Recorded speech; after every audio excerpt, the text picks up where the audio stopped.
مولا علی شیر خدا نے ایک بڑا پیارا وظیفہ دیا، اور شاید اب جو میں وظیفہ بتانے جا رہا ہوں جتنے لوگ یہاں موجود ہیں سب کو اس وظیفے کی ضرورت ہے۔ مولا علی شیر خدا کرم اللہ تعالی وجہ الکریم سے بیسیکلی تو یہ روایت ہے، وظیفہ تو نبی پاک علیہ الصلوۃ والسلام نے عطا فرمایا۔ آقا فرماتے اے علی میں تمہیں ایسے کلمات نہ بتا دوں جنہیں تم مصیبت کے وقت پڑھ لو؟ عرض کیا حضور ضرور، ارشاد فرمائے میری جان آپ پر قربان، تمام اچھائیاں ہم نے آپ ہی سے تو سیکھی ہیں۔ پیارے آقا علیہ الصلوۃ والسلام نے فرمایا جب تم کسی مشکل میں پھنس جاؤ اس طرح پڑھو، بسم اللہ الرحمن الرحیم ولا حول ولا قوت الا باللہ العلی العظیم، بس اللہ پاک اس کی برکت سے جن بلاؤں کو چاہے گا دور فرما دے گا۔ اچھا اس وظیفے کو میں نے بھی کئی بار ٹرائی کیا ہے، میں نے الحمدللہ پہلے امیر علیہ سنت کو دیکھا، مثال کے طور پہ آپ کہیں پھنس گئے، آپ کا ٹریفک میں گاڑی پھنس گئی ہے، گاڑی خراب ہو گئی ہے، فلائٹ کا ٹائم ہو گیا ہے، ٹرین کا ٹائم ہو گیا ہے، اور آپ کو لگتا ہے اب نہیں پہنچ سکیں گے، یا کسی بھی مشکل میں آپ پھنس گئے ہیں، آپ بسم اللہ الرحمن الرحیم ولا حول ولا قوت الا باللہ العلی العظیم، پھر آپ دیکھیں مشکلیں کیسے آسان ہوتی ہے۔ اب مثال کے طور پہ کوئی چیز گم ہو جائے، قرضہ آ جائے، کاروبار میں کوئی نقصان ہونے لگے، کوئی چیز میں گڑبڑ ہو جائے، کسی بھی پریشانی میں ہیں، آپ یہ وظیفہ یاد کر لو، ذرا مل کے دوہرا لو، بسم اللہ الرحمن الرحیم ولا حول ولا قوت الا باللہ العلی العظیم۔ تو یہ بڑے کمال کا وظیفہ ہے۔ ہاں اچھا، اب بیماری کے بہت ساری بیماریوں کا علاج ہے، آخری بیان کے اینڈ میں ایک دو باتیں تاکہ تعویذ وظیفہ بھی مل جائے، آپ کو فائدہ رہے گا۔ ایک شخص کو بخار آ گیا تو حضرت شیخ فقی ولی عمر بن سعید رحمۃ اللہ تعالی کی ان کی عیادت کے لیے آئے، جاتے ہوئے ایک تعویذ عنایت فرمایا کہ آپ کھول کر مت دیکھنا۔ ان کے جانے کے بعد اس نے تعویذ پہنا تو بخار فوراً چلا گیا، اس سے رہا نہیں گیا، اسے تعویذ کھولا کہ ایسا کیا لکھا کہ یوں بخار چلا گیا، تو اس میں بسم اللہ الرحمن الرحیم لکھا تھا۔ دل میں وسوسہ آیا تو یہ تو کوئی بھی لکھ سکتا ہے، ابھی عقیدت میں کمی آئی تو فوراً بخار بڑھنا شروع ہو گیا۔ ٹیسٹ کرتے نا لوگ، اللہ والوں کا بھی ٹیسٹ کرتے، ایسے بھی لوگ ہیں۔ ابھی اس نے سوچنا شروع کیا تو بخار بڑھ گیا، پھر حضرت کی بارگاہ میں دوڑا گیا کہ حضور معاف کر دیں، میں نے تو جو ہے وہ تعویذ کھول دیا تھا، تو آپ تو اللہ والے تھے، آپ نے دوبارہ تعویذ لکھ کر دیا۔ اس کے ہاتھ جیسے ہی اس کو باندھا تو پھر اس کا بخار چلا گیا۔ اب کی بار دیکھنے سے منع کیا، مگر ڈر کے بارے کھول کر نہ دیکھا، بالآخر سال کے بعد کبھی جا کے کھول کر دیکھا تو اس میں بسم اللہ الرحمن الرحیم بھی لکھا ہوا تھا۔ تو سبحان اللہ، اس کی خوب برکتیں ہیں۔ اور بتایا گیا کسی کی نکسیر پھٹ جائے نا، بعض اوقات خون نکل رہا ہوتا ہے، تو پیشانی سے بسم اللہ الرحمن الرحیم لکھنا شروع کرے اور ناک کی نوک تک، یعنی یہاں سے لکھنا شروع کرے اور یہاں تک ختم کرے، تو انشاءاللہ عز و جل اس کی جو ہے وہ خون آنا جو ہے وہ بند ہو جائے گا۔ بہرحال بہت سارے وظائف ہیں، ایک اور وظیفہ آخر میں لے لیں۔ جو شخص، بہت سارے ایسے لوگ ہوں گے جو کاروباری مشکل کا، آج کل مہنگائی بھی بہت ہے، گزارا بھی نہیں ہو رہا، تو غور سے وظیفہ لے جائیں، کل سے کرنا شروع کر دیں کہ جو شخص طلوع آفتاب کے وقت سورج کی طرف رخ کر کے بسم اللہ الرحمن الرحیم 300 بار اور درود شریف 300 بار پڑھے، اللہ تعالیٰ اس کو ایسی جگہ سے رزق عطا فرمائے گا جہاں اس کا گمان بھی نہیں ہوگا، اور روزانہ پڑھنے سے انشاءاللہ عز و جل 1 سال کے اندر امیر و کبیر ہو جائے گا۔ وظیفہ پھر ریپیٹ کر دیتا ہوں، غور سے سن لیں۔ پہلے فجر کی نماز ادا کرنی ہے، اس کے بعد جب فجر کا وقت ختم ہونے لگے تو سورج طلوع ہوتا ہے، جو سورج طلوع ہونے کا وقت ہے اس وقت آپ نے سورج کی طرف رخ کر کے ہاتھ میں تسبیح لینی ہے، 300 بار بسم اللہ الرحمن الرحیم، 300 بار درود پاک انشاءاللہ پڑھیں، اور پھر دیکھیں انشاءاللہ اللہ پاک رزق میں کیسی برکت دیتا ہے۔ بسم اللہ الرحمن الرحیم، ایک آیت، اس کا کمال ہی اور ہے، اس کے راز ہی اور ہیں، اس کے اسرار ہی اور ہیں۔ قرآن پاک کی تو شان ہی نرالی ہے، مگر آج فقط کچھ باتیں میں آپ کو اللہ کے اس مبارک کلام کی اس ایک آیت کے رموز، اسرار، سیکرٹس، فضائل سنیں تو عقل حیران ہو جاتی ہے۔ سبحان اللہ، بے ایمانوں کو ایمان دینے والی یہ آیت ہے۔ ذرا واقعہ سنیے گا۔ ایک یہودی تھا نان مسلم، ایک یہودن پر عاشق ہو گیا اور عشق مجازی کا اس پر ایسا غلبہ ہوا کہ یہ مجنون جیسا ہو گیا، نہ کھانے پینے کا ہوش تھا، نہ آرام کرتا تھا، بڑا پریشان۔ اس زمانے میں اللہ کے ایک ولی تھے حضرت عطا رحمت اللہ تعالی علیہ، ان کے پاس آیا اور کہا کہ حضور میں بہت پریشان ہوں، وہ فلاں سے عشق ہو گیا ہے، چین ہی نہیں آتا۔ آپ اللہ والے تھے، آپ نے ایک کاغذ کے ٹکڑے پر بسم اللہ الرحمن الرحیم لکھا اور کہا یہ کھا جاؤ۔ اس نے وہ کاغذ کا ٹکڑا نگل لیا کہ شاید میرا کام بچ جائے گا، سچی بات ہے اس کا کام بن گیا۔ ہوا یہ کہ جیسے ہی اس نے کاغذ کو نکلا نا، اس کے دل کی دنیا ہی بدل گئی، ایمان کی مٹھاس ملنے لگی اور اس کے دل میں نور ظاہر ہو گیا۔ عورت کے عشق کو چھوڑا اور کہتا حضور بس اب مجھے کچھ اور نہیں چاہیے، جس رب کا نام اندر گیا ہے اب کلمہ پڑھائیے، مجھے مسلمان کر دیجئے۔ صرف بسم اللہ الرحمن الرحیم کاغذ پہ لکھا ہوا پیٹ میں جاتا ہے۔ اب اس یہودن کو پتہ چل گیا کہ میرا عاشق تو مسلمان ہو گیا ہے، وہ بھی حضرت کی بارگاہ میں آئی اور کہا کہ میں ہی وہ عورت ہوں کہ جس کے عشق میں وہ مبتلا تھا، وہ مسلمان ہو گیا ہے۔ اب مجھے خواب میں روزانہ کوئی کہنے والا کہتا ہے کہ اگر تجھے جنت میں اپنا ٹھکانہ دیکھنا ہے نا تو جا اور حضرت عطا کے پاس جا، تجھے اپنا جنت میں ٹھکانہ دکھائیں گے۔ تو حضرت میں آپ کے پاس آئی ہوں، بتائیے جنت کہاں ہے؟ حضرت عطا نے کہا کہ جنت کا ارادہ ہے تو پہلے تجھے اس کا دروازہ کھولنا پڑے گا نا، جنت میں جانا ہے تو ڈور اوپن کر۔ تو وہ کہتی جنت کا دروازہ میں کیسے کھولوں؟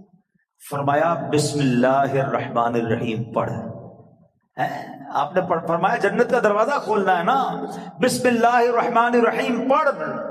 جیسے ہی اس نے بسم اللہ الرحمن الرحیم پڑھا، دل میں نور بڑھنے لگ گیا۔ کہتی حضور بس اب مجھے اسلام میں داخل کیجئے۔ اس نے کلمہ پڑھا اور بسم اللہ شریف کی برکت سے وہ بھی مسلمان ہو گئی۔ اسی رات جب وہ نو مسلم خاتون جو ہے رات کو سوئی تو خواب میں جنت میں داخل ہوئی، خوبصورت محل دیکھا، گنبد دیکھے، ایک گنبد پر لکھا تھا بسم اللہ الرحمن الرحیم لا الہ الا اللہ محمد الرسول اللہ۔ عورت نے یہ الفاظ پڑھے تو کسی پکارنے والے نے کہا اے پڑھنے والی، اللہ پاک نے یہ سب تجھے عطا فرما دیا ہے۔ ہائے ہائے ہائے، بسم اللہ کی برکت ہے، ہم نے پائی جنت ہے، کتنی اچھی قسمت ہے، یہ سب رب کی رحمت ہے۔ تو بسم اللہ الرحمن الرحیم کی تو کیا ہی بات ہے۔ پیارے اسلامی بھائیوں، ایک پوری آیت، یہ یاد رہے، شاید بہت سارے لوگوں کو پتہ نہیں ہوتا کہ دو سورتوں کے درمیان فاصلے کے لیے بسم اللہ الرحمن الرحیم کو اتارا گیا، اور یہ آیت قرآن پاک میں ایک جگہ قرآن کا حصہ بھی ہے، پارہ 19 سورہ نمل، اور یہ آیت کا حصہ ہے، اور اس کے معنی کیا ہے؟ اللہ کے نام سے ہے جو نہایت مہربان رحم والا۔ اچھا، اس کی فضائل کیسے کہ صحابی رسول حضرت جابر بن عبداللہ رضی اللہ تعالیٰ عنہ فرماتے ہیں کہ جب بسم اللہ شریف نازل ہوئی نا تو بادل مشرق کی طرف دوڑے، بادل مشرق کی سمت دوڑے، ہوائیں رک گئیں، سمندر کو جوش آ گیا، چوپایوں نے غور سے سننے کے لیے اپنے کان لگا دیے، اور شیطانوں کو آسمان سے پتھر مارے گئے، اور اللہ پاک نے فرمایا مجھے میری عزت و جلال کی قسم، جس چیز پر بسم اللہ الرحمن الرحیم پڑھی گئی میں اس میں برکت دوں گا۔ کاروباری لوگ بیٹھے، برکت چاہیے نا، کاروبار میں، رزق میں، معاملات میں، بسم اللہ کو تھام لو۔ سبحان اللہ، آپ کو اندازہ ہے کہ بسم اللہ الرحمن الرحیم میں جامعت کتنی ہے؟ سنتے جائیے۔ اللہ پاک نے بعض انبیاء کرام پر مختلف کتابیں اور صحائف نازل فرمائے جن کی تعداد 104 ہے، ٹھیک ہے؟ ان میں سے 60 صحیفے حضرت شعیب علیہ السلام پر، 30 صحیفے حضرت ابراہیم علیہ السلام پر، 10 حضرت موسیٰ علیہ السلام پر تورات شریف اترنے سے پہلے نازل ہو گئے تھے۔ پھر 4 بڑی کتابیں ہیں، تورات شریف، زبور شریف، انجیل مقدس اور قرآن مجید، ٹھیک ہے؟ اچھا، ان تمام صحیفوں کے مضامین قرآن پاک میں ہیں۔ قرآن پاک کے سارے مضمون سورہ فاتحہ میں ہے، اور سورہ فاتحہ کا سارا مضمون بسم اللہ الرحمن الرحیم میں ہے۔ اور سنو، بسم اللہ الرحمن الرحیم کا سارا مضمون بسم اللہ کے حرف با میں موجود ہے، اور اس کے معنی کیا ہے؟ بی کان ما کان و بی یکون ما یکون، یعنی جو کچھ بھی ہے مجھ یعنی اللہ پاک ہی سے ہے، اور جو کچھ ہوگا مجھ یعنی اللہ پاک سے ہی ہوگا۔ اللہ اکبر! یہ کمال ہے بسم اللہ الرحمن الرحیم کا کہ تمام صحیفوں اور قرآن مجید کا نچوڑ اس کے اندر موجود ہے۔ اور سبحان اللہ، بسم اللہ کے فضائل کتنے! امام فخر الدین رازی رحمت اللہ تعالی علیہ فرماتے ہیں بسم اللہ الرحمن الرحیم کے 19 حروف ہیں، ٹھیک ہے، اور دوزخ پر عذاب دینے والے فرشتے بھی 19 ہیں۔ تو آپ فرماتے ہیں کہ امید ہے ایک ایک حرف کی برکت سے ایک ایک فرشتے کا عذاب دور ہو جائے گا۔ بسم اللہ پڑھتے رہا کرو۔ اچھا، آپ فرماتے ہیں دن میں کتنے گھنٹے؟ دن رات میں 24 گھنٹے ہیں۔ فرماتے 5 گھنٹے 5 نمازوں میں گھیر لیے، 19 گھنٹوں کے لیے بسم اللہ الرحمن الرحیم کے 19 حروف عطا فرمائے۔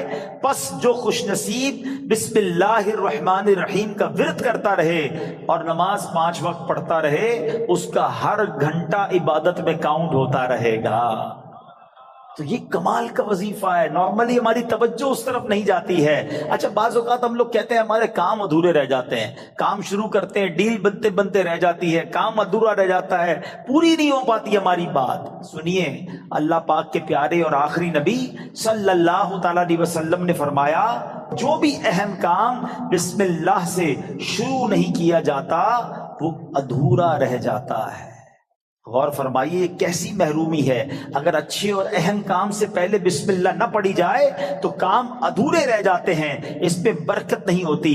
اب ہو سکتا ہے کہ ذہن میں خیال آئے کہ میں تو بسم اللہ نہیں پڑھتا، پھر بھی کام پورے ہو جاتے ہیں۔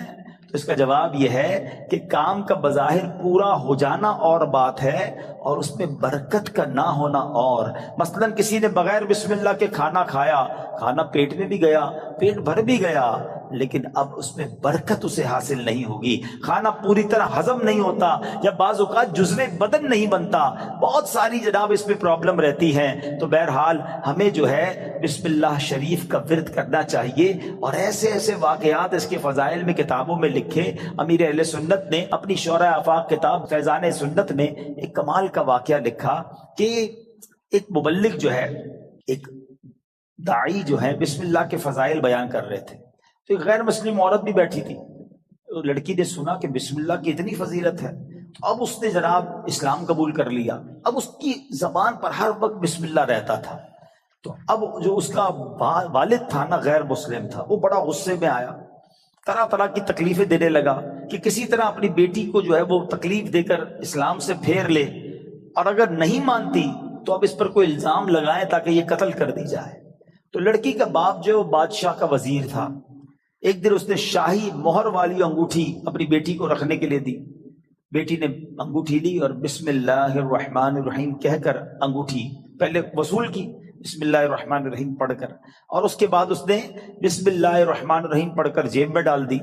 رات کو جب وہ سوئی تو والد نے انگوٹھی جیب سے نکالی اور دریا میں ڈال دی کہ اب صبح جب انگوٹھی نہیں ہوگی تو اس کو پکڑا دوں گا اور یہ ماری جائے گی۔ تو اب جیسے ہی وہ انگوٹھی دریا میں ڈالی، اللہ کا کرنا ایسا ہوا کسی مچھلی نے وہ انگوٹھی کو نگل لیا۔ صبح کو ایک شکاری نے جال ڈالا، اتفاق سے وہی مچھلی جال میں آ گئی۔ اس نے لا کر، وہی مچھیرے نے اسی وزیر کو وہ مچھلی لا کے تحفے میں دی۔ وہ وزیر جو ہے اپنی بیٹی کو مچھلی دیتا ہے کہ بیٹی اس کو پکاؤ، تو بیٹی نے بسم اللہ الرحمن الرحیم پڑھ کر جو ہے وہ مچھلی کو کھولا، اس کو چاک کیا، اندر وہی انگوٹھی موجود تھی۔ پھر بسم اللہ پڑھی اور انگوٹھی اپنے پاس رکھ لی۔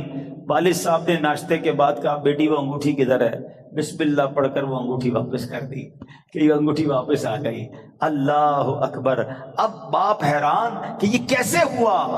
تو اس نے کہا میں نے تو کوئی بھی کام جو بھی کیا اللہ کے نام سے شروع کرتی گئی، رب نے مشکل سے نکال دیا۔ ہمارا پرابلم یہی ہے، ہم بہت ساری فضول باتیں کرتے ہیں، اللہ کا ذکر نہیں کرتے، اللہ کا نام نہیں لیتے۔ اپنے ہر جائز کام سے پہلے بس عادت بنا لو، بسم اللہ الرحمن الرحیم، بسم اللہ الرحمن الرحیم، پھر آپ اس کی انشاءاللہ برکتیں دیکھیں گے۔ سبحان اللہ! یہ جو ہم کھانا کھاتے ہیں نا، اس کے بارے میں آتا ہے کہ کھانے سے پہلے پیارے آقا علیہ الصلوۃ والسلام فرماتے ہیں کہ جس کھانے پر بسم اللہ نہ پڑھی جائے وہ کھانا شیطان کے لیے حلال ہو جاتا ہے. یعنی بسم اللہ نہ پڑھنے کی صورت میں شیطان اس کھانے میں شریک ہو جاتا ہے. ایک بار کیا ہوا کہ حضرت ابو ایوب انصاری فرماتے ہیں کہ ہم نبی پاک کے ساتھ حاضر تھے، کھانا پیش کیا گیا. ابتدا میں بڑی برکت ہو رہی تھی کھانے میں، اور تھوڑی دیر ہوئی تو بڑی بے برکتی شروع ہو گئی. تو ہم نے عرض کی یا رسول اللہ صلی اللہ تعالی علیہ وسلم ایسا کیوں ہوا؟ تو نبی پاک علیہ الصلوۃ والسلام نے فرمایا ہم سب نے کھانا کھاتے وقت بسم اللہ پڑھی تھی، مگر ایک شخص تھوڑی دیر کے بعد آیا اور بغیر بسم اللہ پڑھے کھانے میں شامل ہو گیا، اس کے ساتھ شیطان نے بھی کھانا کھانا شروع کر دیا. تو کھانے کی بے برکتی بھی بغیر بسم اللہ کے ہوتی ہے. اچھا، پھر بی بی عائشہ صدیقہ فرماتی ہیں کہ جب کوئی شخص کھانا کھائے تو اللہ پاک کا نام لے، یعنی بسم اللہ پڑھے، اور اگر نہیں پڑھ سکا، شروع میں پڑھنا بھول گیا، تو پھر یوں کہے بسم اللہ اولہ و آخرہ، تو انشاءاللہ اس کی برکت سے وہ جو بے برکتی والا معاملہ ہے وہ بھی دور ہو جائے گا. اچھا، اب وہی والی بات کہ حفاظت کیسے ہوتی ہے بسم اللہ سے. ایک مرتبہ صحابی رسول حضرت خالد بن ولید رضی اللہ تعالیٰ، کچھ مجوسی آئے آتش پرست، کہا ہمیں ایسی کوئی نشانی بتائیں، اگر آپ اسلام سچا مذہب ہے تو کوئی ایسی نشانی بتائیں کہ ہم اسلام کی حقانیت کو مان لیں. حضرت خالد بن ولید نے زہر قاتل منگوایا اور بسم اللہ الرحمن الرحیم پڑھ کر اسے پی لیا. بسم اللہ کی برکت سے آپ پر اس زہر نے اثر نہیں کیا. یہ منظر دیکھ کر وہ آگ کی پوجا کرنے والے پکار اٹھے کہ سبحان اللہ، دین اسلام حق ہے. اللہ اکبر. وہ یقین تھا نا، اللہ کے ولی صحابی رسول ہیں، بسم اللہ پڑھ کر زہر پی لیا کہ اللہ کے نام سے پی رہا ہوں تو رب حفاظت کرے گا. وہ توکل کا لیول تھا کہ زہر نے اثر نہیں کیا. تو اے میرے پیارے اسلامی بھائیوں، یہ شان ہے بسم اللہ کی. اچھا، صرف کھانے پینے سے پہلے نہیں، ہر کام سے پہلے بسم اللہ پڑھیں. اب آپ وضو کر رہے ہیں نا، دیکھیں کتنے ثواب ملٹی پلائی ہو جاتا ہے. حضرت ابو ہریرہ رضی اللہ تعالیٰ عنہ راوی ہیں، اور نبی پاک صلی اللہ تعالی علیہ وسلم نے فرمایا اے ابو ہریرہ، جب تم وضو کرو تو بسم اللہ والحمدللہ پڑھ لیا کرو. جب تک تمہارا وضو باقی رہے گا اس وقت تک فرشتے تمہارے نامہ اعمال میں نیکیاں لکھتے رہیں گے. ہم تو وضو کرتے نماز پڑھ لیتے، لیکن جتنی دیر وضو رہے گا پڑھنا کیا ہے؟ ذرا دوہرا بھی لے میرے ساتھ، بسم اللہ والحمدللہ، بسم اللہ والحمدللہ، بسم اللہ والحمدللہ. اچھا، تفسیر نعیمی میں ایک اور جگہ کہاں بسم اللہ پڑھنا ہے، کہتے جو شخص کسی جانور پر سوار ہوتے وقت بسم اللہ اور الحمدللہ پڑھ لے تو اس جانور کے ہر قدم پر اس سوار کے حق میں ایک نیکی لکھی جاتی رہے گی. آپ جانور پر سواری نہیں کرتے، گاڑی میں بیٹھتے ہوئے پڑھ لیں بسم اللہ اور الحمدللہ، پھر پوری دعا بھی پڑھ لیں سبحان الذی سخر لنا. اگر وہ یاد ہے نہیں تو کم از کم بسم اللہ اور الحمدللہ ضرور پڑھ لے. اسی طرح جو کشتی میں سوار ہوتے وقت بسم اللہ اور الحمدللہ پڑھ لے، جب تک وہ اس میں سوار رہے گا اس کے لیے نیکیاں لکھی جاتی رہیں گی. ثواب کا میٹر ہے مگر ہم پڑھتے نہیں ہیں. اگر یہی ہمیں کوئی کہے کہ جناب آپ اپنی گاڑی میں بیٹھے اور بسم اللہ اور الحمدللہ پڑھ لیں، آپ آج کا پیٹرول فری ہو جائے گا، تو بندہ پھر بغیر بسم اللہ الحمدللہ پڑھے گا تو کبھی بھی نہیں بیٹھے گا. وہ چاہیے دنیا کا نفع بتاؤ مولوی صاحب، میں آپ کو آخرت کا نفع، نیکیوں کا نفع، ہر قدم پر ثواب کی آپ کو بشارتیں سنا رہا ہوں. تو پلیز اس وظیفے کو تھام لیجئے. اور ایک اور بات، اپنے بچوں کو بھی بسم اللہ کی عادت ڈالیں، یہ اللہ کو اتنا پسند ہے. آئے ہائے، ذرا واقعہ سنیے گا. حضرت عیسیٰ علیہ السلام جو ہے ایک قبر کے پاس سے گزرے. آپ اللہ کے نبی تھے، اللہ نے ایسی نگاہ دی تھی کہ آپ نے دیکھ لیا کہ قبر میں عذاب ہو رہا ہے. کچھ عرصے کے بعد آپ پھر وہاں سے گزرے تو قبر میں جو ہے وہ نور کی کرنیں ہیں، عذاب دور ہو گیا. تو آپ نے اللہ کی بارگاہ میں عرض کی کہ مولا، یہ پہلے عذاب اور اب اس کی قبر میں عذاب دور ہو گیا، نور برس رہا ہے، اس کا راز کیا ہے، سیکرٹ کیا ہے؟ سنو ذرا. اے وہ خوش نصیبوں جو اپنے بچوں کو قرآن پڑھاتے ہو، اے وہ خوش نصیبوں جن کے بچے حافظ بن رہے ہیں، اے وہ اسلامی بھائیوں تمہیں مبارک ہو جو بچے کو دین سکھاتے ہو. باپ گناہ گار، قبر میں عذاب ہو رہا تھا، اللہ کی طرف سے ارشاد ہوا جب یہ انتقال کیا نا اس بندے نے، بڑا گناہ گار تھا، اس کی وجہ سے عذاب ہو رہا تھا، لیکن جب اس کا انتقال ہوا اس وقت اس کی وائف جو تھی پریگننٹ تھی، امید سے تھی. اس کے انتقال کے بعد لڑکا پیدا ہوا. کچھ عرصے کے بعد یہ لڑکا اتنا بڑا ہو گیا کہ اس کی ماں نے اسے مدرسے بھیجا، مکتب بھیجا. استاد نے بچے کو بسم اللہ پڑھائی. اے موسیٰ مجھے حیا آئی، مجھے شرم آئی کہ میں اس شخص کو زمین کے اندر عذاب دوں جس کا بچہ زمین کے اوپر مجھے رحمان اور رحیم کے نام سے پکار رہا ہے. واقعہ ہے ایک شرابی کا، اور اس شرابی کی زندگی میں ایک ایسا ٹرننگ پوائنٹ آیا جس نے اس کی زندگی کو بدل کر رکھ دیا اور کہاں پہنچا دیا. بہت امیزنگ اسٹوری ہے. ماجرا یہ تھا کہ وہ شرابی شراب کے نشے میں دھت کہیں جا رہا تھا. راستے میں ایک کاغذ پر نظر پڑی. ماشاءاللہ یہاں قرآن پڑھنے والے، پڑھانے والے، اپنی دکانوں پر بھی ماشاءاللہ مدرسہ لگانے والے موجود ہیں. تو آج قرآن پاک کی صرف ایک آیت کی فضیلت کی میں نے بات کرنی ہے. پورے قرآن کی شان تو نرالی ہے، ایک آیت میں کیا کچھ ہے اس سے اندازہ ہوگا کہ پھر رب کے کلام میں کتنی عظمتیں ہیں. تو وہ جو شراب کے نشے میں دھت جا رہے تھے، انہوں نے دیکھا کہ ایک کاغذ کا ٹکڑا پڑا ہے اور اس پر بسم اللہ الرحمن الرحیم لکھا ہوا ہے. اب اس کو خیال آیا کہ میرے رب کا نام زمین پر. ادب کا خیال آیا، عزت کا خیال آیا کہ یہ نہیں ہونا چاہیے. حالانکہ وہ غلط کام کر رہے تھے، شراب میں تھے، مگر عطر خریدا، اس کاغذ کے ٹکڑے کو صاف کیا، اسے عطر لگایا اور بلند جگہ پر رکھا. اس کے بعد وہ اپنے کام میں مگن ہو گئے. اسی رات ایک بزرگ کو خواب میں زیارت ہوئی کہ جاؤ میرے اس بندے کو جا کر کہو کہ تم نے میرے نام کو پاک اور صاف جگہ پر رکھا، بلند جگہ پر رکھا، ہم تمہارے نام کو بھی بلند کریں گے. اب بزرگ اس بندے کو جانتے تھے کہ وہ تو شرابی ہے، شرابی کے لیے یہ پیغام کیسے ہو سکتا ہے؟ تو کہتے لگتا ہے خواب میں کوئی غلط فہمی ہوئی، دوبارہ سو گئے. دوبارہ سوئے تو پھر دوسری بار یہی پیغام. پھر سوچا نہیں اس بندے کے لیے پیغام نہیں ہو سکتا. تیسری بار خواب میں یہی پیغام دیا گیا. اب وہ بزرگ تلاش کرنے نکلے کہ وہ کدھر ہے شراب پینے والا. ڈھونڈتے ڈھونڈتے جب پتا چلا تو پتا چلا اس وقت بھی وہ شراب کی محفل میں ہی بیٹھے ہوئے تھے. آواز دی کہ باہر آئیے. وہ تو شراب کے نشے میں مست. تو کسی کو بھیجا کہ جاؤ کہو تمہارے لیے پیغام آیا ہے. کہ میرے لیے کون پیغام لایا ہے؟ بہرحال پوچھو کس کا پیغام لائے ہو؟ جو بزرگ شراب خانے کے باہر کھڑے تھے نا، کہ اندر جا کر اسے بتا دو اللہ کا پیغام لایا.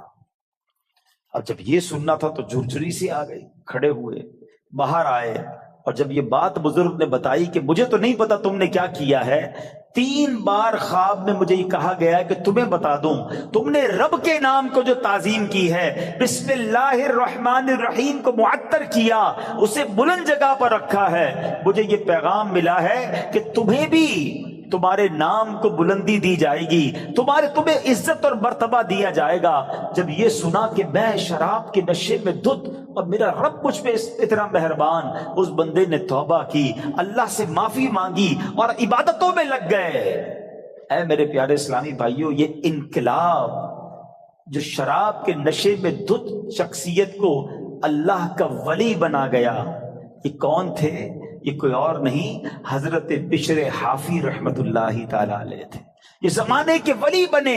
حافی کہتے ہیں ننگے پیر رہنے والے کو. آپ معرفت الہی اور اللہ کی یاد میں اتنے گم رہنے لگے کہ آپ چپل ہی نہیں پہنتے تھے. اور کتابوں میں لکھا کہ جب تک حضرت بشر حافی اس شہر میں رہے، کوئی بھی چوپایا جو ہے نا راستے میں گندگی نہیں کرتا تھا، اس ادب کے ساتھ کہ کہیں بشر حافی کے پیر گندے نہ ہو جائیں. اور کتابوں میں آتا ہے کہ ایک بار کسی نے دیکھا کہ چوپائے نے گندگی کر دی ہے، تو اس کے مالک نے سمجھ لیا کہ ہو نہ ہو بشر حافی کا انتقال ہو گیا ہے. اور جب معلوم کیا گیا تو ایسا ہی تھا کہ جب وہ زمانے سے وہ دنیا سے چلے گئے، پھر چوپایوں نے راستے کے اندر گندگی کرنا شروع کی، یعنی جو اللہ کا ادب کرتا ہے، اللہ کے نام کی تعظیم کرتا ہے، اللہ کی مخلوق جو ہے وہ اس کی تعظیم کرنے لگ جاتی ہے۔ سبحان اللہ۔ تو اے میرے پیارے اسلامی بھائیوں، ادب جو ہے نا وہ بڑی کمال کی شے ہے۔ داتا حضور کی کشف المحجوب پڑھیں تو اس شاندار انداز سے آپ ادب کا درس دیتے ہیں۔ اور یاد رکھیے اسلام میں ادب کا جو ہے نا بہت زیادہ درس ہے۔ اب سنیے گا، کشف المحجوب شریف کا ایک باب ہے جس کا نام ہے کشف حجاب، یعنی آداب کا بیان۔ اس باب میں داتا گنج بخش علی حجویری رحمت اللہ تعالی علیہ نے بنیادی طور پر 3 چیزیں ذکر فرمائی۔ نمبر 1، ادب کسے کہتے ہیں۔ نمبر 2، ادب کی قسمیں کتنی ہیں، اس کی کیٹیگریز کیا کیا ہیں۔ اور نمبر 3، مختلف آداب زندگی اس میں بیان کیے گئے۔ اور سبحان اللہ، داتا گنج بخش جو ہے ادب کی اہمیت بیان کرتے ہوئے فرماتے ہیں کہ ہر شخص کے لیے اس کے مقام کے مطابق علیحدہ آداب ہیں۔ مروت، سنت اور عزت کی حفاظت ادب ہی کے ذریعے ہوتی ہے۔ اور پھر آپ نے قرآن پاک کی آیت جو ہمیں درس دیتی ہے، آپ نے وہاں پر تحریر فرمائی۔ سبحان اللہ، اللہ قرآن میں کیا فرماتا ہے؟ یا ایھا الذین آمنوا قوا انفسکم واہلیکم نارا وقودها الناس والحجارہ۔ اللہ قرآن میں فرماتا ہے اے ایمان والو، اپنی جانوں اور اپنے گھر والوں کو اس آگ سے بچاؤ جس کے ایندھن آدمی اور پتھر ہیں۔ اب بچانے کا طریقہ کیا ہے؟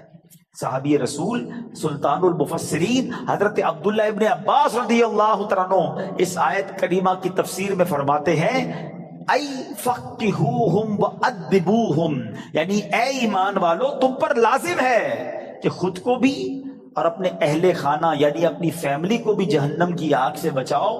مگر یہ ہوگا کیسے؟ تم کس طرح خود کو اور اہل خانہ کو آگ سے بچا سکتے ہو؟ اس کا طریقہ یہ ہے فقہوہم، خود بھی علم دین سیکھو، دین کی علم حاصل کرو، اپنی فیملی کو، اپنے بچوں کو بھی دین کی سمجھ عطا کرو۔ ادبوہم، خود بھی ادب یعنی مینر سیکھو اور اپنی فیملی کو، اپنے بچوں کو بھی آداب سکھاؤ، اور یہ ہے طریقہ جہنم کی آگ سے بچنے کا۔ تو پتہ چلا کہ ادب کا کتنا بڑا مقام ہے۔ مسلمانوں کی پیاری امی جان حضرت عائشہ صدیقہ طیبہ طاہرہ رضی اللہ تعالی عنہا سے روایت ہے، اللہ پاک کے آخری نبی مکی بدنی رسول ہاشمی صلی اللہ تعالی علیہ وسلم نے فرمایا بچے کا اپنے باپ پر حق ہے کہ وہ اس کا اچھا نام رکھے اور اچھے آداب سکھائے۔ بادب بانصیب، ہمیشہ یاد رکھیں، بادب بانصیب اور بے ادب بد نصیب۔ اور مفسرین کرام سبحان اللہ ہماری تربیت فرماتے ہیں کہ اللہ پاک نے حضرت موسیٰ علیہ السلام جب کوہ طور پر آئے تھے، حاضر ہوئے تھے، تو کیا فرمایا؟ اللہ نے قرآن میں حضرت موسیٰ سے کیا فرمایا؟ بے شک میں تیرا رب ہوں تو تو اپنے جوتے اتار ڈال، بے شک تو پاک جنگل طوا میں ہے۔ اس کی تفسیر میں مفسرین نے لکھا کہ اللہ پاک نے جو حضرت موسیٰ علیہ السلام کو جوتے اتارنے کا حکم دیا، اس کی وجہ یہ تھی کہ بادشاہوں کے دربار میں جوتے اتار کر حاضر ہونا یہ ادب کا انداز ہے، اور خدا تو احکم الحاکمین ہے۔ تو حضرت موسیٰ اللہ کی بارگاہ میں وادی طوا میں جا رہے ہیں، لہذا حکم ہوا کہ اے موسیٰ اپنے رب کریم اور اس بابرکت وادی کے ادب میں نالین شریف اتار دیجئے۔ تو پتہ چلا ادب کا درس اللہ کریم کی طرف سے قرآن پاک میں جا بجا موجود ہے۔ اور سنیے حضرت جلال بصری رحمت اللہ تعالی علیہ فرماتے ہیں ایمان کا تقاضا یہ ہے کہ بندہ شریعت پر عمل کرے، لہذا جو شریعت نہیں جانتا وہ کامل ایمان والا نہیں، اور شریعت ادب سکھاتی ہے، تو جو ادب نہیں جانتا اس کا ایمان کامل نہیں۔ سیدی اعلیٰ حضرت امام عشق و محبت کیا فرماتے ہیں؟ لا دین لمن لا ادب لا، اعلیٰ حضرت کہتے ہیں اس کا دین ہی نہیں ہے جس میں ادب نہیں ہے۔ تو یاد رکھیے